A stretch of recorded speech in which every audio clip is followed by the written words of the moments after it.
네, 안녕하세요. 저는 한국환경연구원 국가기후변화 적응센터에서 근무하고 있는 신지영이라고 합니다.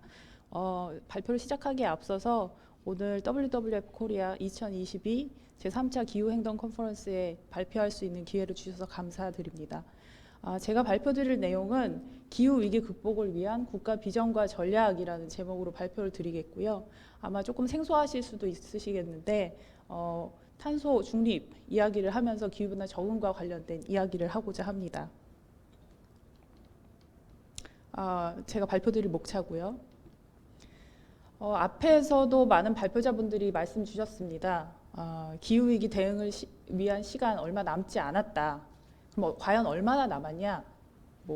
지금 IPCC에서 보고된 자료에 의하면 13년에 나온 AR5 5차 보고서에서는 0.87도씨가 산업화 이전 대비 이미 올랐다고 이야기를 하고 있고요. 그리고 작년에 발표된 보고서에서는 1.9도씨, 0.9도씨가 올랐다고 이야기를 하고 있습니다. 그러면 저희가 이야기하고 있는 1.5도 목표에 있어서는 정말 얼마 남지 않았죠. 두 번째로 이제 또 보면요. 탄소 중립으로 1.5도 지구 온난화 목표를 달성하겠다라는 이제 목표를 향해 저희가 열심히 달려가고 있는데요. 그러면 1.5도씨에 대해서 조금 이야기를 해보고자 합니다. 1.5도씨를 과연 언제 1.5도씨 목표를 이야기하고 있는가를 살펴보면요. 2100년입니다. 2100년에 1.5도씨 미만으로 산업화 이전 대비 온난화, 지구 기온 상승폭을 제한하려면요. 2030년까지는 2010년 대비해서 최소 45%의 배출을 감소해야 하고요. 2050년에는 넷제로에 도달을 해야 된다는 연구 결과들을 IPCC에서 내고 있습니다. 밑에 있는 그래프를 좀 보시면요. 1.5도라는 축을 쭉 연결해서 보시면 1.5도가 그래프 상에서 넘어가는데? 라는 걸 보실 수 있습니다. 그리고 그 끝에는 2100년이라는 부분이 있죠. 그리고 이러한 결과들도 있습니다. 1.5도 지구 온난화 도달 시점은 2100년이 되기 전에 이미 1.5도를 넘어설 것이다. 라는 이제 결과들이 있고요. 1.5도씨 보고서에서는 2030년에서 2052년 사이에 1.5도를 돌파할 것이다. 라고 이야기를 하고 있고, 작년에 발표한 보고서에서는 그 시기가 더 앞당겨졌죠. 2021년과 2040년 사이에 1.5도에 대한 부분은 돌파할 것이다. 라는 오버슛이라고 이야기를 합니다. 2100년이 되기 전에요. 1.5도씨를 넘어섭니다. 그 넘어서게 되고요. 그럼 이것은 어떠한 것들을 의미하느냐에 대해서 이야기를 계속해서 해보고자 하고 합니다. 탄소 중립으로 기후 위기를 극복할 수 있습니까? 라는 질문에 있습니다. 근데 탄소 중립으로 가는 길에도요, 저희가 해야 할 것들이 있습니다. 우선 살펴보면 이미 기후변화로 인해서 저희들 많은 영향을 겪고 있지요. 그리고 1.5도가 넘어가는 시점이 오고 그 시점에서부터 2100년까지 1.5도로 안정화시키는 기간 동안 어떠한 일들이 일어날지에 대해서 많은 과학적인 연구 결과들을 보실 수 있습니다.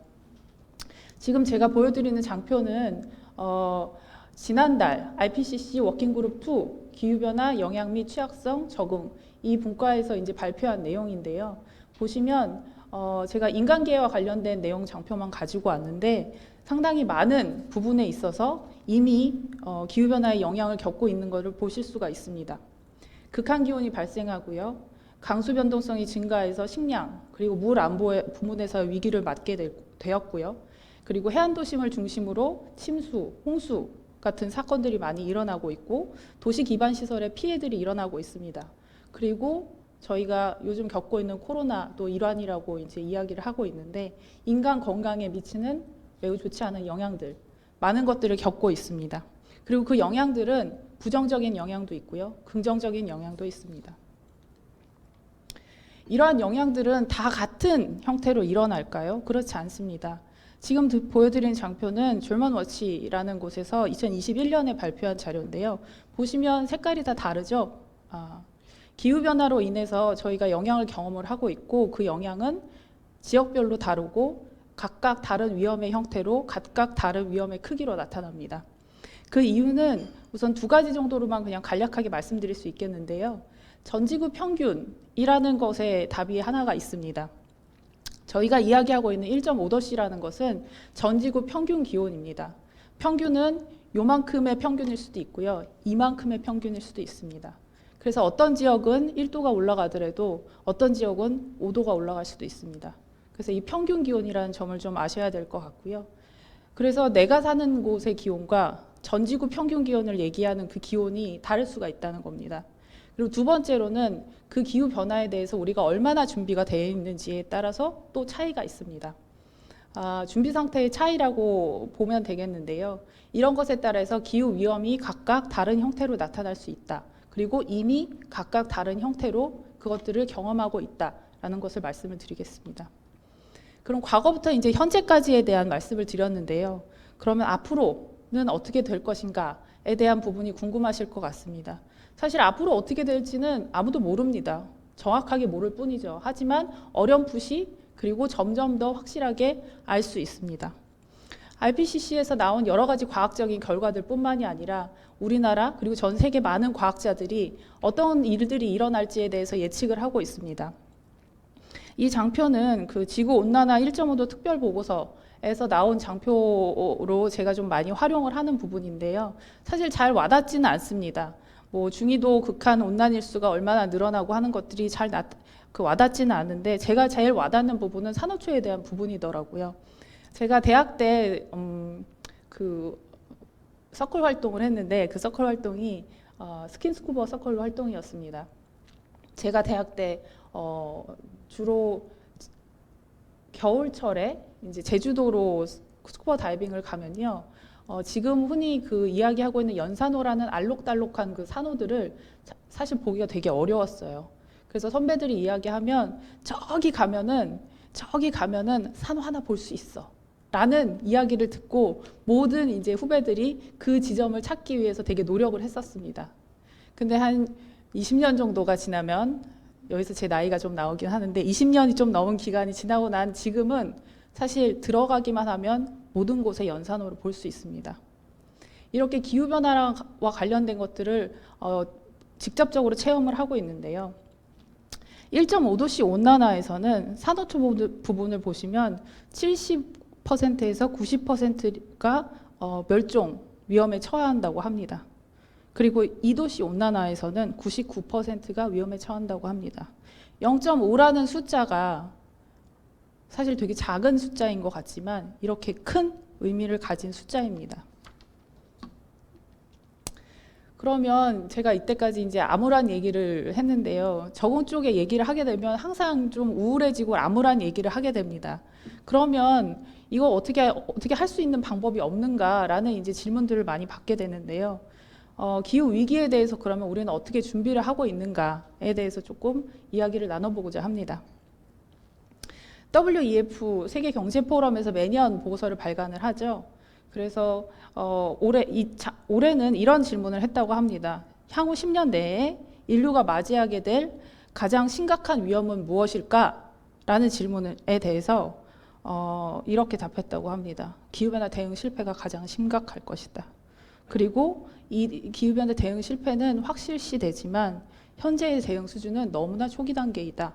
라고 응답을 했다고 합니다. 그리고 실제로 기후변화와 관련된 밑에 그림을 보시면요. 기후변화 그리고 환경과 관련된 부분에 대해서 굉장히 인류가 맞이하게 될 심각한 위험이라고 이야기를 하고 있습니다. 이제까지 아무것도 안 하지 않았습니다. 굉장히 많은 일들을 했거든요. 기후 위기에 대해서 준비를 많이 해왔습니다. 근데 조금 부족했던 것 같습니다. 조금 더 그리고 조금 더 열심히 해야 될 것 같습니다. 그리고 옳은 방향으로 해야 될 것 같습니다. 그러면 기후변화 대응을 어떤 방식으로 할 것인가에 대해서 조금 이야기를 해보겠는데요. 기후변화를 대응할 수 있는 방법은 여기에 개구리 그림 보이시죠? 3가지로 이야기를 하고 있습니다. 우선 저희가 뭔가 일이 일어나면은 이런 생각이 들죠. 피하자. 피하고 싶다. 안 보고 싶다. 근데 피할 수 없습니다. 그러면 2가지 방법이 있습니다. 온실가스를 줄이든지 그리고 기후변화에 그 온실가스 배출 때문에 일어나는 영향에 적응하든지 이 2가지 방법을 할 수 있는데요. 오른쪽에 보시는 그림은요, 인간이 온실가스를 배출을 하고 지구 온난화가 일어나고 그 온난화 때문에 기후 변화가 발생하게 되고 그 변화는 여러 가지 영향들로 나타납니다. 그 영향들이 예전에는 영향이라고 이야기가 됐는데요, 요즘에는 위기라고 이야기가 되고 있습니다. 그 위기에 대해서 어떻게 대응할 것인가에 대한 두 가지의 해법이 온실가스 완화 그리고 기후 변화 적응입니다.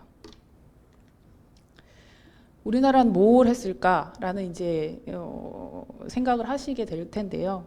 저희 많은 것들을 했습니다.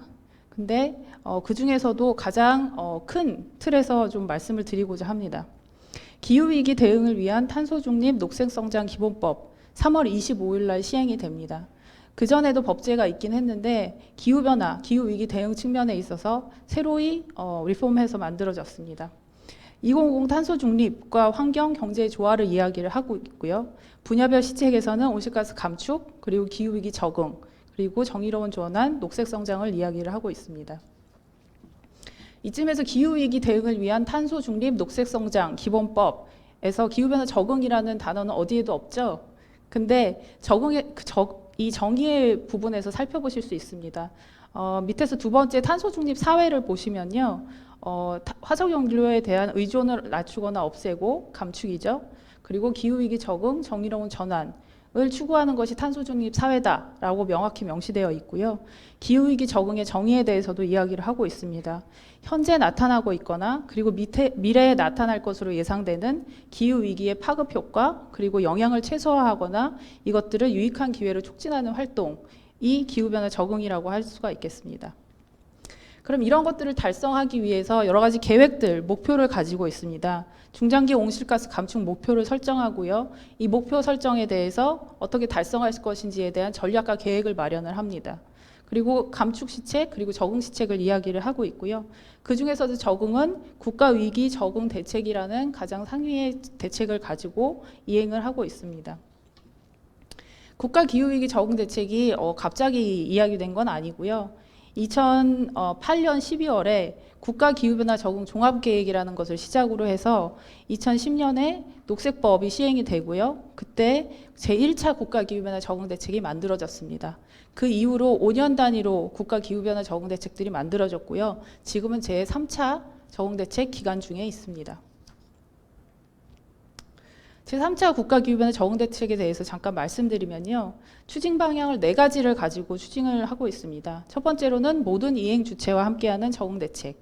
두 번째로는 취약계층을 중점적으로 보호하고 이상기후 피해에 대해서 국민 체감형 정책을 중점적으로 추진하는 것. 세 번째로는 아까 많은 발표자분들께서 말씀 주신 신기후 체제에 적극적으로 대응하고 국제사회의 기여를 강화하는 방향. 네 번째로는 과학 기반의 국가 기후변화 리스크 관리. 이 4가지의 추진 방향을 가지고요.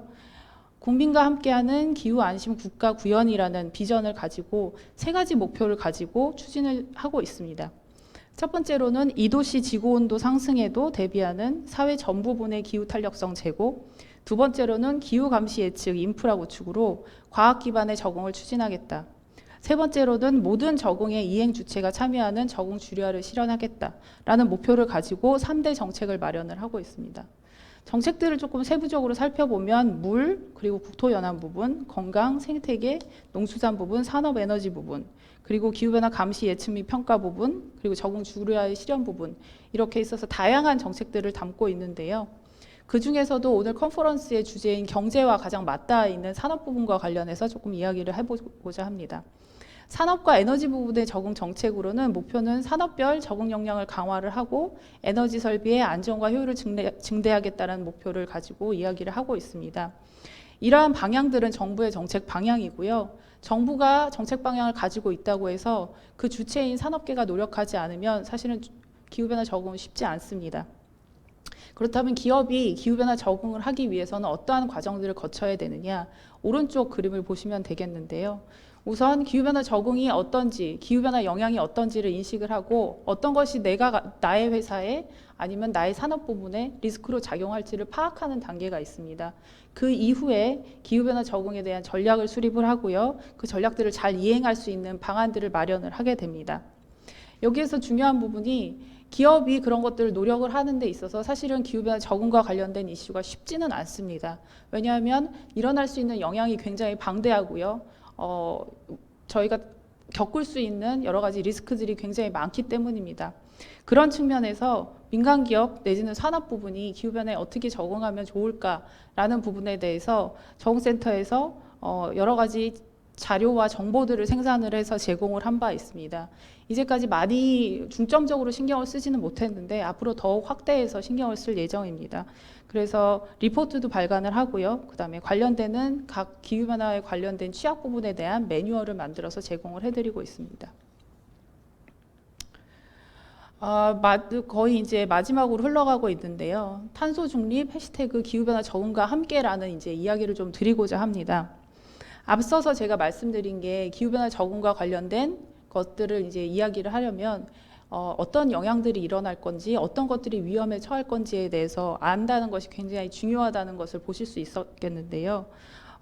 기업의 예입니다. 실제로 그 데이터 센터를 설치하는 데 있어서는 사실 많은 조건들이 있습니다. 근데 기본적으로 데이터 센터는 그러니까 쿨링하기 위해서 물을 많이 사용을 하게 되고요. 그리고 폭염이나 이런 열에 굉장히 취약합니다.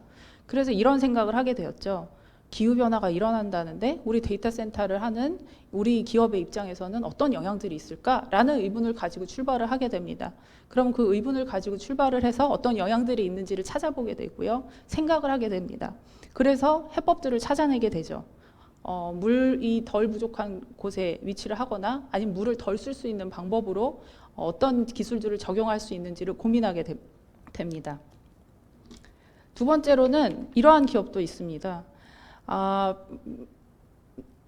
내가 하는 사업에 있어서 재료와 원료 수급이 굉장히 중요한 부분을 차지하는 기업입니다. 그때 있어서 기후가 변화하고 그럼 재배지가 변화하고 그리고 환경오염은 심해질 것이다 라는 예측하에 그러면 나는 어떻게 대처할 수 있을까 라고 치열하게 고민한 끝에 오른편에 보시는 것들과 같은 방법들을 생산해냅니다. 물이 덜 들고 그리고 완벽하게 좋은 재료들을 생산해낼 수 있는 환경을 만들어서 식물을 기르게 되는 거죠. 그곳으로부터 재료를 수급을 하게 되는 경우입니다. 제가 말씀드리고 싶은 것은 알게 되면 고민을 하게 되고요. 고민을 하게 되면 해법들을 찾게 됩니다. 마지막입니다. 어떤 미래를 원하십니까? 선택과 결정이라는 이제 제목인데요. 아까 유현철 전 기후변화 대사께서도 말씀 주셨는데요. 지속가능 발전 목표입니다. 17개의 발전 목표가 있고요. 보시면 여기에서 9개에 해당하는 것이 기후변화와 관련된 목표들이고 그 중에서도 목표 13은 기후변화 적응과 직접적으로 관련되는 목표입니다. 알게 되면 고민하게 되고요. 고민하게 되면 여러 가지 해법들을 마련하게 됩니다. 그 해법들에 대해서 어떤 선택을 하고 어떤 결정을 하게 될지는 저희들의 몫입니다. 그래서 여러 가지 어떤 일들이 일어나는지 알게 되는 게 중요하고요. 그 부분에 있어서는 기후변화 적응 측면에서 사고하고 고민하고 그리고 해법들을 고민하는 시간이 필요하다고 말씀을 드리고 싶습니다. 마스크 오늘 제가 하고 왔는데 오늘 마스크를 벗고 발표를 드려가지고 제 마스크는 못 보셨는데 저희 적응센터의 한 박사님이 만드신 마스크예요. 탄소 중립이라는 이야기 굉장히 중요합니다. 근데 탄소 중립만 해서는 기후위기 대응할 수 없고요. 기후변화 적응 함께 가야 됩니다. 그래서 탄소 중립 해시태그 기후변화 적응과 함께라는 말씀을 드리면서 제 발표를 마치도록 하겠습니다.